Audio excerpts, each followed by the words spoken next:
I, for the life of me, could not think about taking my shirt off and exposing my body that I was extremely ashamed of. And by the time I reached my third year in college, the source of that insecurity actually changed a bit.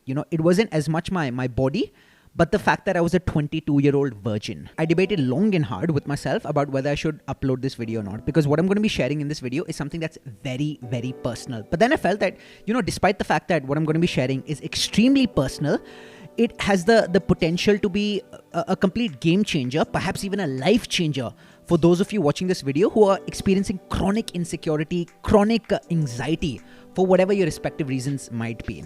I'm going to be sharing the source of my biggest insecurity during the first few years of my college life, during the first few years of my adult life, and how I was actually able to combat that insecurity, channelize that insecurity, and utilize it as fuel to actually bring about a radical transformation in myself. So here goes. As soon as it was confirmed that I'm going to be going to America to pursue my bachelor's degree, I was extremely excited, because a part of me felt that I'm going to be living the American Pie life. Okay, I might be exaggerating a bit right now because what you see in the American Pie is definitely glorified, but then I knew that, it's going to be fun. 18-year-old Indian kid going to America, that too for his bachelor's degree. You get what I'm trying to say. So naturally I was excited. Of course, I knew that my parents were dishing out $40,000 every single year on my education abroad, and so studies had to be my top priority, and I wasn't going there to have a party for 4 years, but a little party never killed nobody. I had gained a lot of weight when I was in class 12 because throughout that year in class 12 when I was studying for my board exams,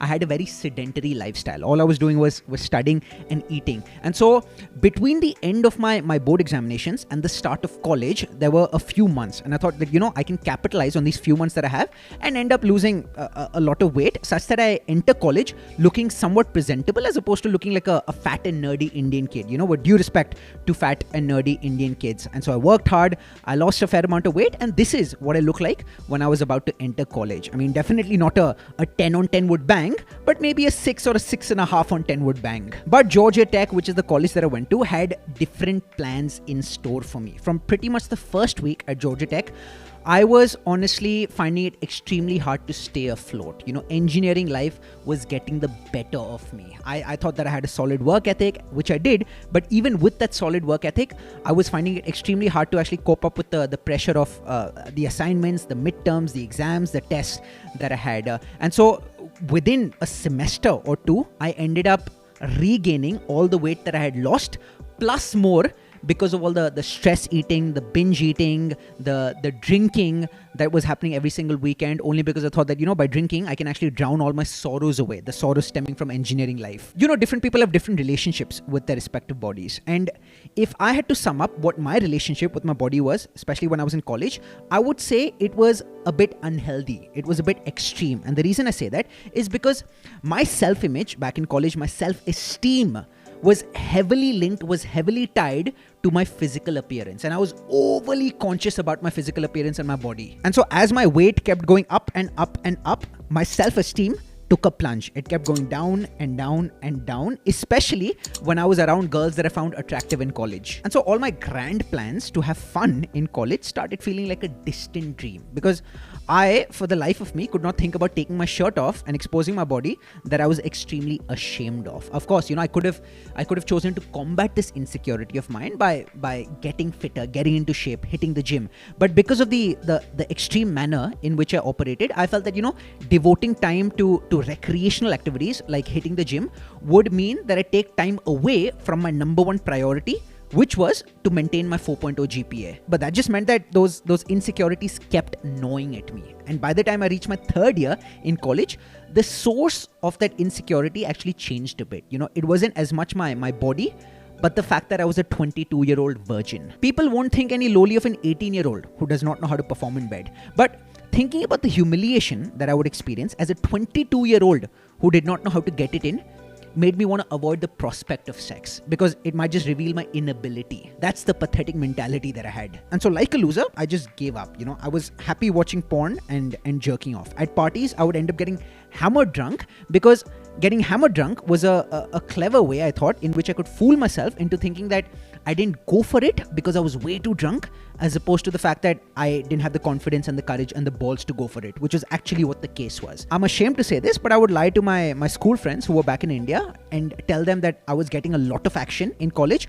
only because I didn't want to be perceived as a loser by them. And what makes this even more pitiable, if I may call it that, is that I was actually very good when it came to having conversations with girls. I was a smooth talker. I may have been somewhat shy when I entered college, but very quickly I became adept in social settings. And I honestly felt that my conversational skills with girls were much better than those of, the people in my college who were regarded as players. I do the first 70% beautifully, the talking and the charming and the impressing, but I just couldn't do the final 30%. I just couldn't pull the trigger because of the chronic insecurity stemming from my body and from the prospect of not being able to perform. I was like a footballer who started the run from his own half, dribbled past all the midfielders, dribbled past all the defenders, is one-on-one with the goalkeeper, rounds the goalkeeper successfully, is through on goal, open goal, but then for some reason decides to make a U-turn and then head back to his own half. Before I knew it, it was my graduation day and I graduated with a bachelor's degree in industrial engineering, highest honors, mind you,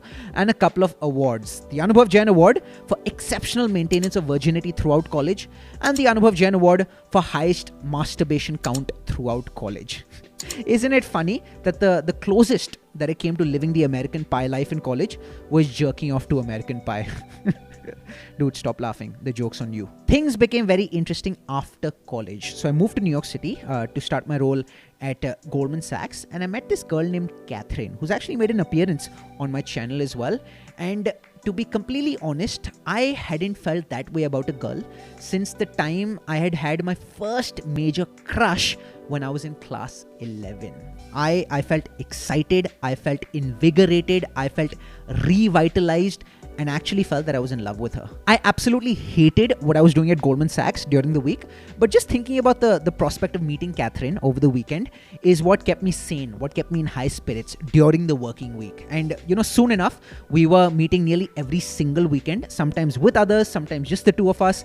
But the impediment in the form of that insecurity, that was still very much intact. This time, however, unlike what the case was in college, because of this beautiful and magical spell that Catherine had cast on me, I felt that, instead of actually avoiding or procrastinating the rectification of this insecurity, I had to do something about it. And so I decided to enter uncharted territory, aka the gym. Luckily for me, within a few days of having started my fitness journey, I came across this video of Virat Kohli in which he attributed his exceptional batting form to becoming physically fitter. And he talked about how becoming fitter had not just improved his game and his body, but had improved every single aspect of his life. So while Catherine may have provided the spark that triggered the start of my fitness journey, it was a combination of Catherine and Virat Kohli that kept the fire within me burning. I became very serious about my fitness, and the results that I was seeing inspired me to keep at it. And by results, I'm not talking about the changes in my physical appearance or the improvement in my physical appearance. I mean an improvement in every area of my life. Since then, I haven't looked back. Of course, it hasn't been smooth sailing throughout. There have been lots of ups and downs, especially after I moved to the investment banking division at Goldman Sachs when life was hectic. It was chaotic. I was working 80, 90, 100-hour weeks. And so that definitely took a toll upon my physical fitness. But all in all, choosing to become fitter, choosing to work on my fitness has been the best decision, by far the best decision that I've made in my life. Of course, I could have made this decision much earlier as well in college, but better late than never, as the cliche goes. Let me extinguish the suspense and tell you that I did not end up getting Catherine, but what I got in the process of trying to get Catherine was a much healthier body and, more importantly, a much healthier mind, both of which have done wonders for me. So Catherine, thank you so much. And let me tell you that I'm still open to dating you. A lot of you have requested that I create a series of fitness related videos on my channel, and that's exactly what the plan is for the near future. In fact, you could look at this video as being the first one as part of that series. So definitely make sure that you hit the subscribe button or notification ki ghanti bhi baja dena such that you're notified of every single one of my upcoming releases. I sincerely hope that regardless of what insecurity might be plaguing you, this video instilled in you the belief that you can actually utilize that insecurity as fuel to bring about a radical transformation in yourself. For those of you who are new to my channel or fairly new to my channel, my name is Anubhav Jain, and on my channel, I like sharing mere zindagi ke anubhav that have had a tremendously positive impact on my life. And I go about doing so in a very transparent manner, in the form of videos such as these, as well as in the form of podcasts. Speaking of podcasts, I've got a feeling that you'll really enjoy these two episodes. So one of them is an unfiltered conversation that I'd had with a couple of my college friends talking about our respective experiences as international students in America. And the other one talks about Virat Kohli's principles that have the power to completely change your life the way they've changed mine. Don't forget to hit the like and subscribe buttons, assuming that you enjoyed this video, which I'd like to think that you did. Until next time, take care, stay safe, keep smashing it, and cheers.